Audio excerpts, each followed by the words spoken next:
All right, and we're back at Academy of Art University with 1v1's. We have Bulbee versus YouJohneh, Jax versus Jax.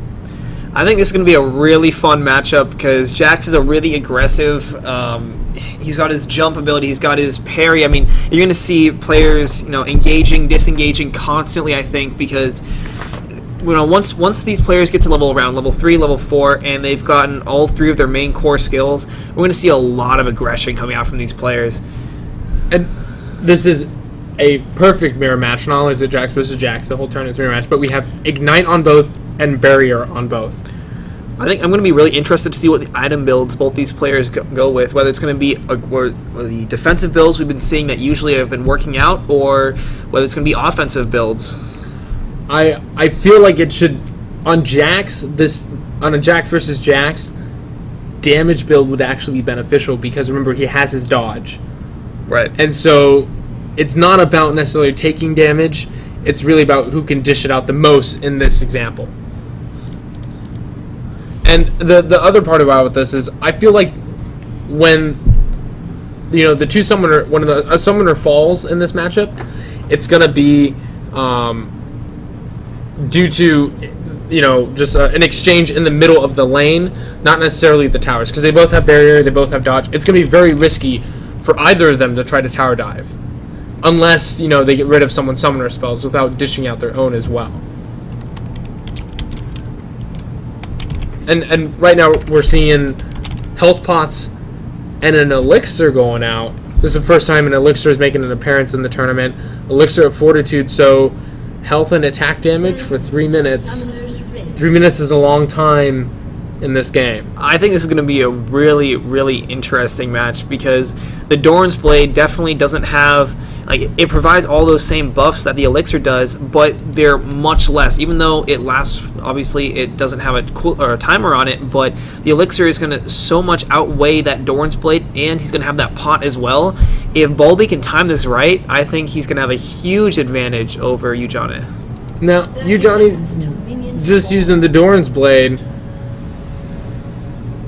Again, I said damage would be most beneficial. Would it have been smarter to start out with a longsword so we can build into lead, or not lead, excuse me, the staff. I'm blanking on the item. The staff? Has armor penetration.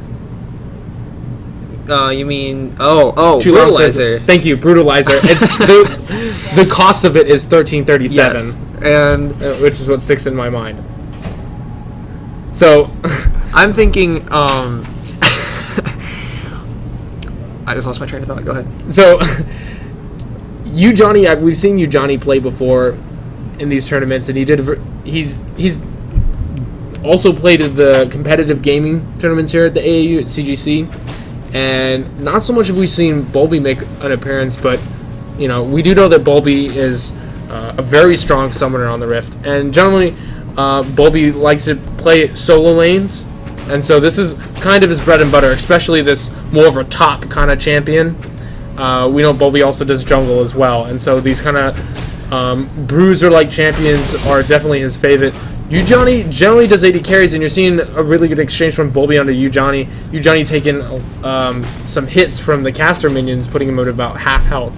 And so YouJohneh's a little bit out of his element. I know he has top lane before, Bulbee being very aggressive, getting those hops in and slipping away. So is YouJohneh going to be able to pull this out with a barrier bait at the tower? It looks like Bulbee is being very aggressive. It's going to have to be a really good barrier bait, and I think it's definitely possible because both players are running Barrier Ignite. However, Bulbee's still got that Fortitude pot, and once he pops that Fortitude pot, we're going to see him go extremely aggressive, and I just don't know if that single Doran's Blade for YouJohneh is going to be able to counteract that. And you can see YouJohneh is getting focused out right here, and so even if YouJohneh is able to stall and stay alive, look at the CS right now, 12-5. In this game, that's not very good for YouJohneh, because YouJohneh doesn't quite get that last hit off. Bulbee has to cancel that to step away from the tower hit. But if they were to recall, the smallest difference in minions equals an entire item. I think and that's what's going to throw the game. definitely, and I think also what's going on right now, we've seen Bulbee tank 2 tower shots so far, and that's, if he keeps doing this, like already you can see the health is even, and here we go again, taking another tower shot. This is really bad. There's the barrier bait. Barrier is going out on both of them. Ignite is down on YouJohneh. Bulbee has got pots. He has to kind of retreat. Doesn't get the micro off just right, and YouJohneh does pick up the kill. Like we were saying, Bulbee was being very aggressive, and YouJohneh just had the barrier break down. He was ready for it. And so, like you said, those tower hits are going to be the end of Bulbee, and it turned out that's exactly what happened. I mean, after taking 3 tower shots right there, that was just too much for Bulbee to handle, and it ended up going to YouJohneh because that was a really good barrier bait on his part. It was really well played. And so YouJohneh takes this Jax vs. Jax match. We'll be right back with our next match.